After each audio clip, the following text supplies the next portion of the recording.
Salam, Bapak Ibu, Saudara-saudari, dimanapun berada, selamat pagi, selamat berjumpa, dan selamat beribadah di Gereja Yerusalem secara virtual melalui laman YouTube GKI Yerusalem Official. Berita Jemaat Ibadah Minggu tanggal 8 Agustus 2021. Sebelum kami membacakan berita jemaat, kami mengajak jemaat untuk berdoa secara pribadi sebelum beribadah kita laksanakan.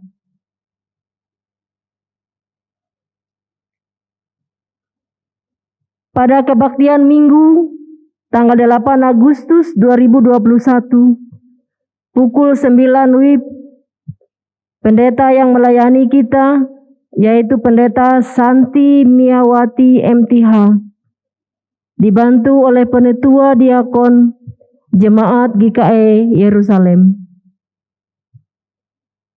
Kebaktian Minggu tanggal 5 Agustus 2021 pukul 9 WIB, pendeta yang melayani kita yaitu Pendeta Mulyadi MTH dibantu oleh Penetua Diakon Jemaat GKI Yerusalem.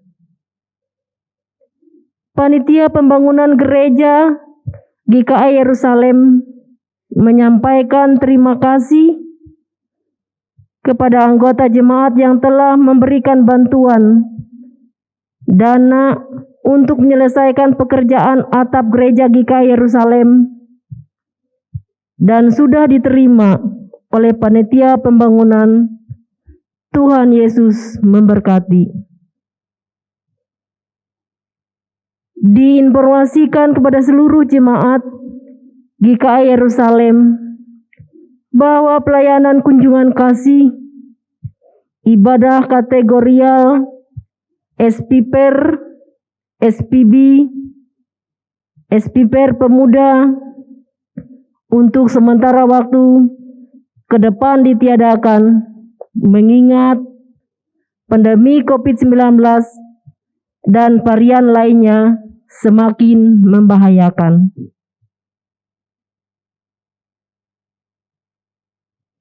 Kegiatan lomba perseni tersebut dilaksanakan dari tanggal 3 Agustus sampai dengan 13 Agustus 2021 dipusatkan di GKI Kanaan, Resort GKI Palangkaraya Hilir secara online dan disiarkan live streaming di akun Facebook GKI Kanaan. Tim perseni SPPR Pemuda GKI Yerusalem menyampaikan ucapan terima kasih kepada Bapak Ibu Saudara-saudari yang telah memberikan dukungan dana untuk kegiatan tim perseni SPPR Pemuda GKI Yerusalem tahun 2021. Adapun dukungan dana tersebut sebesar Rp5.300.000.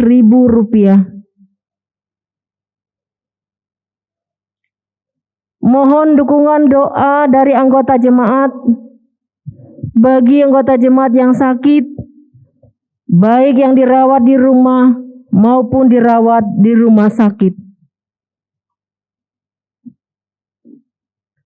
Selamat berulang tahun bagi warga jemaat yang berulang tahun kelahiran dan ulang tahun pernikahan sepanjang minggu ini. Majelis Jemaat GKI Yerusalem mengucapkan terima kasih kepada anggota jemaat yang beribadah di rumah pada pagi hari ini. Majelis Jemaat GKI Yerusalem mengucapkan terima kasih kepada pendeta yang menyampaikan firman Tuhan dan penetua diakon serta seluruh petugas yang melayani pada kebaktian minggu ini. Demikianlah berita jemaat minggu ini. Selamat beribadah kepada Bapak Ibu sidang jemaat sekalian. Terima kasih. Tuhan Yesus memberkati kita. Selamat pagi. Salam sejahtera untuk kita sekalian. Salam. Bapak Ibu saudara-saudari warga jemaat GKI Yerusalem dimanapun berada. Mari kita mengikuti ibadah hari ini dengan hikmat oleh pertolongan dan pimpinan Tuhan. Baiklah kita mempersiapkan diri. Jemaat dimohon berdiri dan menyanyi dari PKJ nomor 185 bait 1 hingga bait kedua. Tuhan mengutus kita.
Sidang Jemaat Kekasih Kristus, kita tahbiskan kebaktian kita. Dalam nama Bapa dan Anak dan Roh Kudus. Amin. Kasih karunia dan damai sejahtera dari Allah Bapa kita dan dari Tuhan Yesus Kristus menyertai saudara. Amin. Silakan duduk kembali. Mari kita menyanyi dari lagu pujian, Tuhan menetapkan langkah-langkah orang. Tuhan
Mari kita merendahkan diri di hadapan Tuhan, mengaku dosa, dan mengucap syukur dalam doa.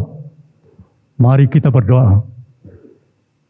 Ya Tuhan Allah, Bapa kami bersyukur kepadamu sebab kami percaya dan mengalami pemeliharaan Tuhan dalam hidup kami.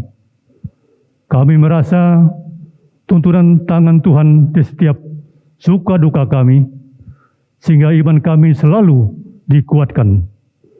Terima kasih atas semua berkat-Mu yang telah kami terima dan rasakan, serta ajarlah juga kami agar tidak menyia-nyiakan berkat-Mu itu. Dalam sadar kami juga mengaku akan segala kelemahan dan perbuatan salah kami. Sungguh itu pasti menjadi batu sandungan hubungan antara kami dengan Engkau. Ya Tuhan, janganlah kiranya Engkau murka atas kami yang lemah ini, melainkan ampunilah kami dan basuhkanlah kami dari dosa, sehingga dapat hidup kembali sebagai anak-anak Allah yang setia. Kami bersyukur dan mohon ampun. Hanya dalam nama Tuhan Yesus Kristus kami berdoa. Amin.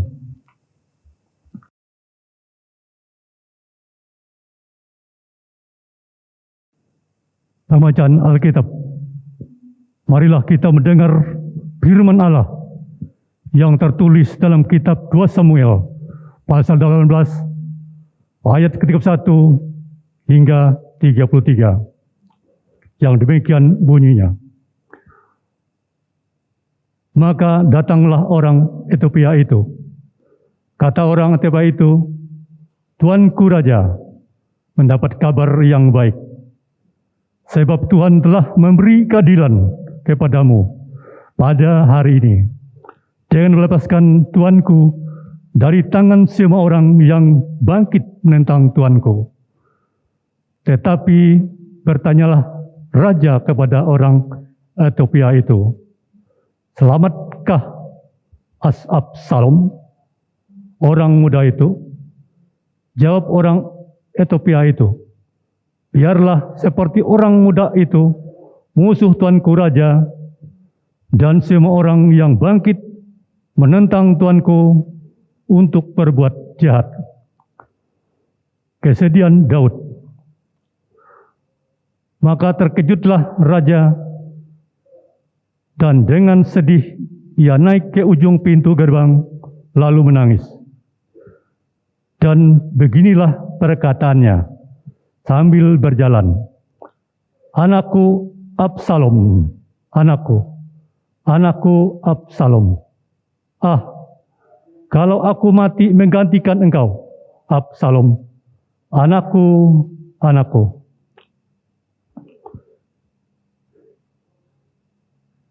Yang berbahagia ialah mereka yang mendengarkan firman Allah dan memeliharanya. Amin. Mari kita menyanyi dari NKB nomor 115 bait 1 hingga bait yang kedua. Firman-Mu Tuhan adalah kebun.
Sidang jemaat kekasih Kristus, kini kita tiba di bagian pemberitaan firman Tuhan, dan pagi hari ini kita diajak untuk memaknai apa yang tertulis dalam Yohanes pasal 6 ayat 41 sampai ayatnya yang ke-51 yang merupakan bagian dari perikop tentang roti hidup.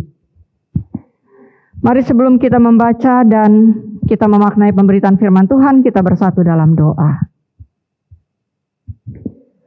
Terpujilah namamu Allah yang kekal kudus, dimuliakanlah engkau senantiasa oleh umatmu dan segenap makhluk ciptaanmu. Dan layakkan kami kembali pada pagi hari ini untuk memberi diri, dibentuk, dipakai, dan diajar oleh Tuhan, agar kami boleh mengerti apa yang boleh kami dengar dan kami renungkan bersama. Dan biarlah hanya dengan tuntunan Tuhan kami dapat melakukan pekerjaan-pekerjaan kebaikan, menjadi pelaku-pelaku firman yang hidup, dan boleh mewartakan sukacita dalam perjalanan hidup kami melalui tutur kata, pikiran, dan perbuatan kami. Terpujilah namamu ya Allah, dalam dan oleh Yesus Kristus kami berdoa dan mengucap syukur. Amin. Ibu bapak, saudara, dan jemaat kekasih Kristus, Yohanes pasal 6 ayat 41 sampai ayatnya yang ke-51 yang merupakan bagian perikop tentang roti hidup menuliskan demikian.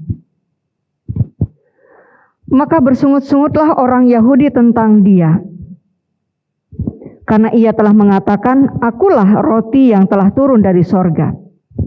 Kata mereka, bukankah ia ini Yesus anak Yusuf, yang ibu bapanya kita kenal? Bagaimana ia dapat berkata, aku telah turun dari sorga? Jawab Yesus kepada mereka, jangan kamu bersungut-sungut. Tidak ada seorang pun yang dapat datang kepadaku, jikalau ia tidak ditarik oleh Bapa yang mengutus aku, dan ia akan kubangkitkan pada akhir zaman. Ada tertulis dalam kitab nabi-nabi, dan mereka semua akan diajar oleh Allah. Dan setiap orang yang telah mendengar dan menerima pengajaran dari Bapa, datang kepadaku. Hal itu tidak berarti bahwa ada orang yang telah melihat Bapa. Hanya dia yang datang dari Allah, dialah yang telah melihat Bapa. Aku berkata kepadamu, sesungguhnya barang siapa percaya, ia mempunyai hidup yang kekal. Akulah roti hidup. Nenek moyangmu telah makan mana di padang gurun dan mereka telah mati. Inilah roti yang turun dari sorga. Barang siapa makan daripadanya, ia tidak akan mati. Akulah roti hidup yang telah turun dari sorga. Jikalau seorang makan dari roti ini, ia akan hidup selama-lamanya. Dan roti yang kuberikan itu ialah dagingku yang akan kuberikan untuk hidup dunia. Demikian dituliskan bagi kita. Berbahagialah orang yang mendengar dan melakukan apa yang Tuhan nyatakan dan Tuhan perintahkan. Shalom. Ibu bapak, saudara, dan jemaat kekasih Kristus, tentu kita bisa membayangkan betapa sulitnya bagi orang-orang Israel kala itu menerima keberadaan Yesus dengan jati diri yang ia telah perhadapkan kepada mereka. Dalam artian apa yang mereka ketahui dan mereka kenal dari sosok Yesus Kristus, bahwa ia hanyalah anak seorang tukang kayu. Berkali-kali cerita tentang situasi ini diperhadapkan kepada kita. Tapi berkali-kali pula mungkin kita juga masih bisa membayangkan betapa memang sulitnya bagi mereka untuk menerima bahwa Yesus bukanlah seperti yang mereka bayangkan. Karena apa? Karena mereka masih menerima Yesus, mereka masih memandang Yesus dari segi atau dari sisi pikiran kemanusiaan mereka. Jadi ketika Yesus berkata tentang sesuatu yang lain yang menurut jangkauan pemikiran atau akal sehat mereka sulit mereka terima, maka itu yang kemudian menyebabkan seperti apa yang dikatakan dalam nats kita pada hari ini, bahwa mereka menjadi sebal, mereka menjadi kesal, mereka kemudian bersungut-sungut, siapa sih dia? Apa sih yang disampaikannya? Apa sih yang dilakukannya? Bukankah ia ini Yesus anak Yusuf yang ibu bapanya kita kenal? Apalagi maksudnya dengan ia mengatakan bahwa akulah roti yang telah turun dari sorga. Dan ada banyak tentu percakapan kalimat-kalimat yang terucap pada saat itu. Tapi Yesus kemudian berkata kepada mereka, janganlah kamu bersungut-sungut. Nah, apa yang ia sampaikan, apa yang ia katakan, diperjelasnya lagi dengan ketika yang menggunakan, tidak ada seorang pun yang dapat datang kepadaku jikalau ia tidak ditarik oleh Bapa yang mengutus aku, dan ia akan kubangkitkan pada akhir zaman. Pemahaman awal dari kalimat ini adalah, Ibu Bapak Saudara dan jemaat kekasih Kristus, Yesus hendak membuka pemikiran mereka, Yesus hendak menggiring pola pikir mereka, agar janganlah lagi mereka berpikir hanya dengan menggunakan sisi pikiran kemanusiaan mereka. Mari mereka melihat apa yang sudah dilakukan beberapa kali oleh Yesus. Dan tentu mereka juga sudah mendengar, bahkan mereka mungkin sudah melihat, atau bahkan mungkin banyak dari antara mereka yang juga sering mengikuti kemanapun Yesus pergi dan apapun yang ia lakukan, tentu mereka melihat dan mendengarnya. Tapi nampaknya itu semua masih membutakan mata hati mereka. Mereka tidak mengerti dan mereka tidak memahami. Jadi ini yang hendak disampaikan oleh Yesus. Janganlah mereka berkeras hati dengan hanya mengemukakan apa yang mereka pikirkan secara manusia.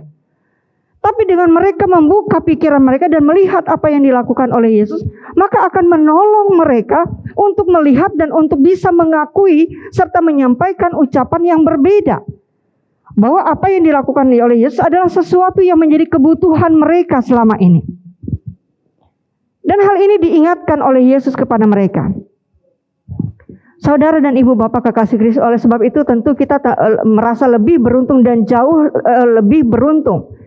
Karena meskipun kita tidak pernah melihat Yesus secara fisik, secara ragawi, tetapi ketika dari sejak kita kecil, ketika telah diajarkan, disampaikan, diberikan tuntunan kepada kita, bahwa apa yang terjadi dalam kehidupan kita adalah bagian dari peran dan campur tangan Allah dalam kehidupan kita, maka itu sedikit banyak atau bahkan memang sangat menentukan dan menjadi faktor penting dalam kehidupan kita untuk bisa menerima Yesus dengan sisi keilahiannya. Jadi ini mengingatkan saya kepada pertanyaan ketika mungkin orang iseng menanyakan mana yang penting atau kalimat mana atau pernyataan mana yang benar. Hidup untuk makan atau makan untuk hidup. Ya. Kalau orang tidak mau ribet, orang tidak mau susah, maka dia akan berkata atau ia akan menanggapinya dengan sambil lalu, itu kan sama aja, pernyataan itu sama saja artinya. Hidup untuk makan atau makan untuk hidup. Ya, dua kata yang hanya dibolak-balik. Tapi mari kita perhatikan ibu bapak saudara jemaat kekasih Kristus, ada makna yang berbeda dari dua kalimat itu. Kalau kita menganggap hidup itu untuk makan, artinya kita punya tujuan bahwa ketika kita hidup, mari kita jalani dan apa yang kita lakukan semuanya hanya demi kebutuhan jasmani, ragawi dan isi perut kita saja. Tetapi sebaliknya, kalau kita mencoba menyelami, memaknai maksud dari kata makan untuk hidup, artinya ketika kita mengisi bagian dari kebutuhan ragawi kita, maka itu kita perlukan dan kita pandang penting sebagai sesuatu yang akan menolong kita untuk mencapai dari tujuan hidup kita. Nah ini yang tentunya berbeda, seperti yang dikehendaki oleh Yesus dari kehidupan orang-orang Israel saat itu. Karena ketika Yesus mengatakan, akulah roti hidup yang telah turun dari sorga. Jikalau seorang makan dari roti ini, ia akan hidup selama-lamanya. Itu kita jumpai dalam ayatnya yang ke-51. Maka di sini Tuhan Yesus itu hendak membuka jalan kepada manusia untuk menerima kehidupan yang sesungguhnya yang disediakan oleh Allah bagi manusia. Karena apa? Tentu Allah punya alasan yang jelas ketika ia menempatkan kita dalam hidup ini. Demikian pula ketika Allah telah menempatkan kita dalam hidup ini, Allah tidak akan menempatkan kita hanya untuk sebuah kesia-siaan. Hidup hanya untuk makan saja. Hidup hanya untuk memenuhi kepuasan jasmani atau ragawi kita saja. Tetapi ada tujuan yang jelas. Nah, sehingga ketika ia menyatakan dirinya sebagai roti hidup yang harus dimiliki oleh setiap orang yang menerima kehidupan yang kekal, maka Yesus membawa kita kepada satu tujuan dan arah yang jelas. Bahwa kita hidup seperti yang juga dinyatakan oleh Yesus saat ia dicobai di padang gurun, bahwa manusia hidup tidak hanya dari roti saja, tapi ia hidup dari setiap firman Tuhan. Artinya bahwa Ketika kita hidup, kita punya tujuan yang jelas dan kita tahu apa yang jadi tujuan kita. Sehingga ketika kita memenuhi kebutuhan kita, maka itu gunanya untuk kita meraih dan mencapai tujuan yang ingin kita capai. Itu yang pertama. Dan yang kedua, ibu bapak, saudara dan jemaat kekasih Kristus, Yesus juga hendak mengajarkan supaya manusia tidak lagi atau tidak hanya disibukkan oleh pekerjaan yang sia-sia, menghabiskan tenaga setiap harinya hanya untuk mendapatkan makanan atau roti yang membawanya kepada satu hal yang dapat binasa. Tetapi bagaimana ia mengisi kehidupannya dengan makanan-makanan rohani, makanan yang menghidupkan imannya, yang menghidupkan jiwanya, yang menuntun arah langkahnya, sehingga ia mengerti betul bahwa ia ditempatkan dalam satu keadaan, dalam satu kondisi, itu ada dalam alur dan rencana yang telah Tuhan tetapkan baginya sejak awal. Demikian pula dalam nas kita kali ini, ketika dikatakan bagaimana orang-orang Yahudi menolak dengan bersungut-sungut akan apa yang diungkapkan oleh Tuhan Yesus tentang dirinya sebagai roti hidup, maka yang dilakukan oleh orang Yahudi pada saat itu adalah karena mereka hanya mengeluarkan apa yang ada dalam pikiran kemanusiaan mereka. Tentu bukan itu yang diinginkan, dan tentu bukan itu yang diharapkan untuk kita pahami dan mengerti kenapa nas ini kembali diperhadapkan kepada kita pada pagi hari ini. Tetapi, saudara dan keluarga serta ibu bapak kekasih Kristus, kemampuan kita untuk mengenal Yesus tidak hanya sebagai anak seorang tukang kayu, kemampuan kita untuk mengerti siapa Yesus sebenarnya tidak akan bisa terjadi dalam kehidupan kita berdasarkan keinginan kita saja. Tetapi ada peran dan campur tangan Allah di dalamnya. Maka Yesus mengatakan, tidak ada seorang pun yang dapat datang kepadaku jikalau ia tidak ditarik oleh Bapa yang mengutus aku. Jadi artinya, ketika Allah yang kemudian mengisi ruang dalam diri kita, Allah itulah yang memberikan bimbingan ilahi kepada kita. Allah lah yang kemudian menggerakkan hati dan pikiran kita.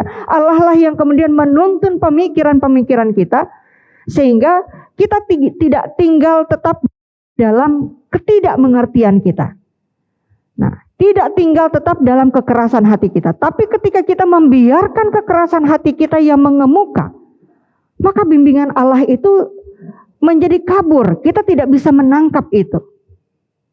Nah, dan kita tidak akan bisa mengerti siapa Yesus sebenarnya. Kita tidak akan mengenal dia, siapa Yesus sebenarnya. Sehingga dengan kata lain, pada akhirnya kita juga tidak akan bisa menyampaikan siapa Yesus sebenarnya. Menjadi seperti apakah ia dalam kehidupan kita. Ya. Bisa saja kita mengatakan bahwa Yesus adalah penyelamat. Bisa saja kita mengatakan Yesus adalah pelindung. Bisa saja kita menyatakan bahwa Yesuslah yang telah berkorban bagi kita. Tetapi tentu tidak cukup hanya sampai di situ. Karena bisa saja terjadi keluarga atau ibu bapak kekasih Kristus, kita merasa sudah cukup puas dengan pemahaman kita sampai di situ. Nah, ketika kita sudah merasa cukup puas dengan pemahaman kita sampai di situ, maka kita tidak lagi merasa perlu untuk belajar mencari tahu, belajar mengenal lebih jauh tentang siapa Yesus. Sehingga kita membiarkan diri kita berhenti atau stop di satu bagian dari kehidupan kita, karena kita berpikir bahwa kita sudah cukup tahu tentang Yesus. Nah, kalau sudah terjadi seperti itu, apa yang akan terjadi dalam kehidupan kita selanjutnya? Tentu akan membawa kita mundur kembali ke belakang, karena ketika terjadi satu peristiwa, ketika terjadi satu keadaan, ketika kita berada dalam satu kondisi seperti yang kita alami sekarang, kita berada di masa-masa pandemi yang meresahkan. Kita berada di tengah kekalutan pikiran kita ketika dari kiri kanan kita, depan belakang kita, setiap hari media sosial yang kita buka memperhadapkan kita kepada berita duka datang silih berganti dari orang-orang sekeliling kita, atau bahkan mungkin kita yang mengalaminya. Nah, ketika kita sudah sebelumnya menetapkan diri, berpuas diri dengan mengatakan bahwa kita sudah mengenal Yesus, kita tahu Yesus, maka lihatlah yang terjadi kemudian justru adalah kita bisa bersungut-sungut, kita bisa mengeluh, kita bisa merasa bahwa apa yang terjadi dalam kehidupan kita adalah bagian yang tidak seharusnya terjadi, sehingga akhirnya yang menjadi keresahan kita akan menjadi kekalutan yang justru membelenggu dan membawa kita kepada satu perangkap dari situasi yang kemudian memperhadapkan kita kepada keadaan di mana kita akan sulit melihat Yesus sebagai penyelamat, sulit bagi kita untuk melihat Yesus sebagai penolong, sulit bagi kita untuk melihat bahwa Yesus adalah Dia yang akan memenuhi kebutuhan kerohanian, keimanan kita. Kalau sudah demikian, betapa malangnya kita. Oleh sebab itu hari ini, ibu bapak, keluarga, dan saudara kekasih Kristus, ketika Yesus menggiring pemikiran kita, agar kita melihat Dia, tidak hanya sebagai sosok yang kita pahami dan kita kenal menurut pemikiran kita, tetapi ketika Ia mengatakan, tidak ada seorang pun yang dapat datang kepadaku jikalau ia tidak ditarik oleh Bapa yang mengutus aku, dan Ia akan kubangkitkan pada akhir zaman. Artinya di sini Yesus tengah membuka jalan bagi kita untuk kita mau masuk dan bersedia mengikuti proses dan alur yang Tuhan perhadapkan kepada kita, di mana di dalamnya mari kita biarkan diri kita dibimbing oleh Allah. Mari kita biarkan diri kita ditarik oleh Allah untuk mengenal Allah lebih baik, untuk mengenal Allah lebih dalam lagi, untuk mengenal sosok Yesus dengan lebih seperti yang diharapkan, agar dengan demikian pada akhirnya situasi, pengalaman, kondisi, dan peristiwa apapun yang terjadi dalam kehidupan kita tidak akan membuat kita patah arang, dalam artikan tidak akan membuat kita kehilangan pengharapan, tidak akan membuat kita kehilangan pegangan, tetap akan menuntun kita dan bahkan kita akan mampu menyampaikannya kembali bahwa Ia yang kita kenal adalah Ia yang adalah roti hidup, karena roti hidup itulah yang menjadi bekal kita, yang akan menjadi penguat bagi kita, yang akan menjadi pendorong dan motivator atau yang memberikan motivasi kepada kita untuk tetap dapat menjalani kehidupan ini dengan segala situasi, kondisi, dan keadaannya. Sehingga kita akan selalu menjadi orang-orang yang kuat, sebagaimana minggu-minggu ini kita juga berhadapan dengan situasi di mana anak-anak muda kita tengah berlomba dalam porseni yang diadakan secara virtual. Kalau kita pikir, apa sih yang menjadi dasar dari semangat mereka melakukan itu? Apakah hanya untuk rame-rame? Apakah hanya untuk sekedar unjuk kebisaan? Tentu tidak. Tapi ada dorongan yang paling mendasar bahwa ini semua adalah cara mereka untuk memberi diri mereka, menunjukkan bahwa mereka adalah anak-anak muda yang tangguh, mereka adalah anak-anak muda yang teguh, mereka adalah anak-anak muda yang bisa dipakai dengan karunia dan talenta yang ada pada mereka untuk memuliakan Allah. Sehingga walaupun dengan cara terbatas, mereka dapat melakukannya dengan sukacita. Dan biarlah ini semua menjadi satu kekuatan utuh dalam kehidupan kebersamaan kita, dan itu juga yang menolong kita untuk berhadapan dengan situasi dan masa-masa pandemi seperti sekarang ini, seraya memberi kekuatan-kekuatan baru dalam kehidupan kita untuk terus mendoakan agar bumi kita ini dipulihkan, agar bumi kita disembuhkan, agar kondisi ini cepat berlalu dan kita dapat menjalaninya kembali dengan cara yang tentu bisa saja tidak lagi sama dengan waktu-waktu yang lalu, tapi tidak akan membawa kita mundur lagi, tetapi akan terus maju dalam pengharapan yang besar kepada Allah yang adalah roti hidup yang akan mengisi kehidupan kita, menjadi kekuatan dalam kita menjalani kehidupan ini. Terpujilah Allah dan diberkatilah kita sekalian. Amin.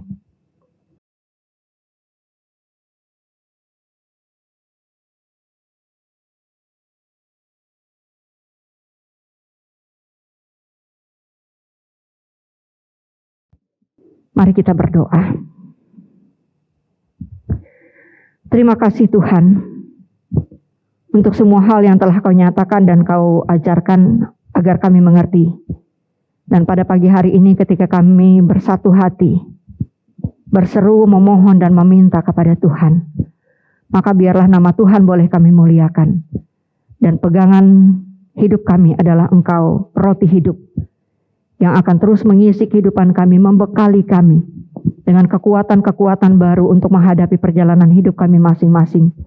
Dan bahkan di saat-saat semacam ini, di mana ada begitu banyak keresahan, kegelisahan, kecemasan yang mendera kami, tapi tidak akan membuat kami menjadi orang-orang yang undur, tidak akan membuat kami menjadi orang-orang yang patah semangat, tidak akan membuat kami menjadi orang-orang yang kehilangan pengharapan, tapi kami justru semakin tangguh dan kami semakin teguh, karena ketika kami mampu melewati masa-masa sulit, kami tahu ada masa dan bagian yang indah yang akan Tuhan perhadapkan kepada kami. Kini kami serahkan segenap jemaat-Mu di lingkungan Yerusalem ini, yang pada saat ini berhadapan juga dengan berbagai kondisi dalam kehidupan masing-masing. Kami mendoakan saudara-saudara kami yang terpapar virus COVID-19 ini, yang diisolasi baik yang berada di rumah maupun di rumah sakit dengan berbagai gejala. Kami berdoa bagi saudara-saudara kami dengan kondisi menderita berbagai macam penyakit yang tentunya kesemuanya mengharapkan kesembuhan, mengharapkan pemulihan, mengharapkan ada kebaikan yang Tuhan nyatakan. Maka tolong kami untuk tetap berpegang dalam pengharapan yang besar kepada Tuhan bahwa Engkau Allah Sang Penyembuh akan menolong dan tidak akan membiarkan kami dalam segala keadaan kami. Engkau akan memulihkan luka hati setiap pribadi, setiap keluarga yang telah kehilangan orang-orang yang mereka kasihi. Engkau membalut luka hati kami dan tetap memampukan kami tegak berdiri dan melangkah dengan pasti bahwa masih ada hari depan yang cerah yang Tuhan sediakan bagi kami. Ketika kami semua bergandengan tangan, saling menguatkan, saling menopang, saling mengisi, saling melengkapi, seraya terus bersama-sama saling mendoakan, memohon belas kasihan dan ampunan Tuhan, agar kami dilayakkan untuk menjalani kehidupan kami dengan lebih baik lagi di masa yang akan datang. Oleh sebab itu bagi semua hati dan semua keluarga yang juga bersuka cita di minggu-minggu ini, karena ulang tahun kelahiran, karena kelahiran anggota baru, karena ulang tahun pernikahan, karena berbagai hal baik yang boleh terjadi dalam kehidupan kami, dan banyak pekerjaan-pekerjaan kebaikan yang boleh kami lakukan dengan sukacita, dengan segala rendah hati kami memohon Engkau memberkati kami, dan membuat kami memiliki harapan demi harapan yang akan terus kami bangun dalam menjalani hari-hari kami berikutnya. Kami berdoa bagi orang tua kami, mereka yang sudah lanjut usia, yang sudah purna tugas, para pensiunan, para emeritus. Kami berdoa bagi mereka yang menjadi soko guru dan teladan dalam hidup kami, agar di masa-masa senja mereka telah dan boleh tetap menjalani dan mengalami kebaikan dan juga kebahagiaan karena apa yang telah Tuhan nyatakan bagi mereka. Kami berdoa untuk setiap tugas pekerjaan yang tetap harus kami tekuni tiap-tiap hari, yang menjadi bagian dari tanggung jawab kehidupan kami, agar di dalamnya kami tetap bekerja dengan tekun, agar kami bekerja dengan keinginan bahwa ini semua menjadi sarana bagi kami untuk memuliakan Tuhan. Kami mendoakan anak-anak kami ketika di tengah-tengah masa pandemi ini, yang walaupun sudah memasuki tahun ajaran baru masih harus menghadapinya dengan situasi yang terbatas dan menyikapi segala sesuatu dengan arif dan bijaksana. Oleh sebab itu tempatkan kami sebagai orang tua yang juga tetap dapat memotivasi dan menjadi pendamping bagi anak-anak kami, sehingga mereka tetap giat belajar dan bertekun dengan cara pembelajaran yang baru yang harus mereka ikuti dengan baik. Sehingga dengan cara ini semua mereka tetap dapat meraih cita-cita harapan hidup mereka. Kami berdoa bagi anak-anak muda-Mu ya Allah, yang tengah berjuang mencari kerja, yang tengah bertekun dalam masa-masa akhir perkuliahan, dan bahkan anak-anak muda kami yang kini tengah mengikuti perlombaan demi perlombaan, mengisi kegiatan porseni yang berlangsung di Resort GKI Palangkaraya ini. Apapun yang mereka lakukan, semuanya membutuhkan sinergitas dan kerjasama yang baik satu dengan yang lain.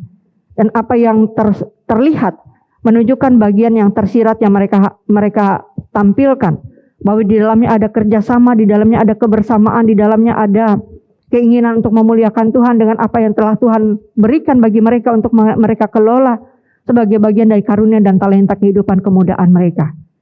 Dan juga kami berdoa bagi Majelis Jemaat GKI Yerusalem dan juga jemaat-jemaat lain yang harus menjalani masa-masa peribadatan dengan cara yang tentunya tidak seperti semula. Tapi baiklah semuanya tidak menjadi penghalang bagi kami untuk memuliakan Tuhan. Baik ibadah yang dilaksanakan secara virtual, secara live, maupun program-program yang masih harus dibatasi. Dan biarlah ini tetap memberikan kekuatan bagi kami untuk terus saling menguatkan. Bahkan ketika bersama-sama dengan segenap anggota jemaat-Mu, kami mendoakan pelaksanaan pembangunan rumah Tuhan dapat diselesaikan dengan baik. Panitia-panitia yang bekerja keras, pekerja-pekerja yang menunaikan bagian mereka, dan doa, tenaga, dana yang kami kumpulkan, kami perlukan, itu dapat menjadi bagian dari hidup kebersamaan kami yang semuanya akan menolong merampungkan penyelesaian bangunan gereja ini. Inilah hidup dan kehidupan kami ya Bapa, dan hari-hari ke depan kami pertaruhkan hanya di dalam nama-Mu. Layakkan kami terus senantiasa berseru kepadamu, ya Aba, ya Bapa. Yang juga menolong pemimpin bangsa kami, mereka yang berada di garda terdepan, agar tetap dapat menjalankan tugas fungsi peran mereka dengan baik. Dan bagi hati yang masih dikeraskan oleh kedegilan dan ketegar tengkukan, Tuhan kami mohon, selamatkanlah kami dan tolonglah saudara-saudara kami. Inilah doa permohonan kami, inilah syafaat kami yang kami bawa kepadamu. Dalam satu nama Yesus Kristus yang telah mengajar kami berdoa. Bapa kami yang ada di sorga, dikuduskanlah namamu. Datanglah kerajaanmu, jadilah kehendakmu di bumi seperti di sorga. Berikanlah kami pada hari ini makanan kami yang secukupnya. Dan ampunilah kami akan kesalahan kami seperti kami juga mengampuni orang yang bersalah kepada kami. Janganlah membawa kami ke dalam pencobaan, tapi lepaskanlah kami daripada yang jahat. Karena Engkau yang punya kerajaan dan kuasa dan kemuliaan sampai selama-lamanya. Amin.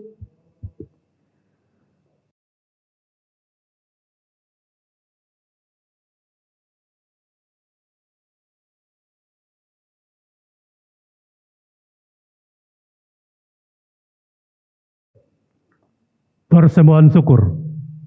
Sekarang ada kesempatan bagi kita untuk mempersembahkan persembahan syukur kepada Tuhan. Sebagai nas pengantar, terdapat dalam Kisah Para Rasul pasal 20 ayat yang ke-35. Dalam segala sesuatu telah kuberikan untuk contoh kepada kamu, bahwa dengan bekerja demikian, kita harus membantu orang-orang yang lemah dan harus mengingat perkataan Tuhan Yesus. Sebab Ia sendiri telah mengatakan, adalah lebih bahagia memberi daripada menerima. Mari kita berdoa untuk persembahan. Dengan sukacita dan sukarela kami mau memberikan persembahan kami kepadamu, ya Tuhan, untuk menopang pelayanan gerejamu di tengah pandemi ini, supaya gerejamu tetap teguh mengabarkan berita Injilmu kepada dunia ini, terutama meneguhkan dan menguatkan iman kami dan umat-Mu. Berkatilah kami yang akan memberikan persembahan ini, agar selalu hidup dalam kasih-Mu. Amin. Mari kita memberi persembahan kita dengan keyakinan bahwa Allah akan melipat gandakan sukacita dan berkat kepada kita, diiringi dengan menyanyi dari PKJ nomor 273 bait 1 dan seterusnya, Ladang Menguning.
Sidang jemaat kekasih Kristus, kini marilah kita berdiri bersama-sama dengan sekalian orang percaya dari segala masa dan tempat. Kita mengikrarkan pengakuan iman Kristen, kita ucapkan bersama-sama. Aku percaya kepada Allah Bapa yang Maha Kuasa, Khalik langit dan bumi, dan kepada Yesus Kristus anaknya yang tunggal Tuhan kita, yang dikandung daripada Roh Kudus, lahir dari anak darah Maria, yang menderita di bawah pemerintahan Pontius Pilatus, disalibkan, mati dan dikuburkan, turun ke dalam kerajaan maut. Pada hari yang ketiga bangkit pula dari antara orang mati, naik ke sorga, duduk di sebelah kanan Allah Bapa yang Maha Kuasa, dan akan datang dari sana untuk menghakimi orang yang hidup dan yang mati. Aku percaya kepada Roh Kudus, gereja yang kudus dan am, persekutuan orang kudus, pengampunan dosa, kebangkitan daging, dan hidup yang kekal. Haleluya.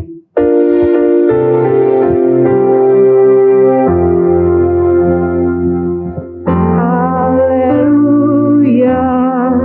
Haleluya.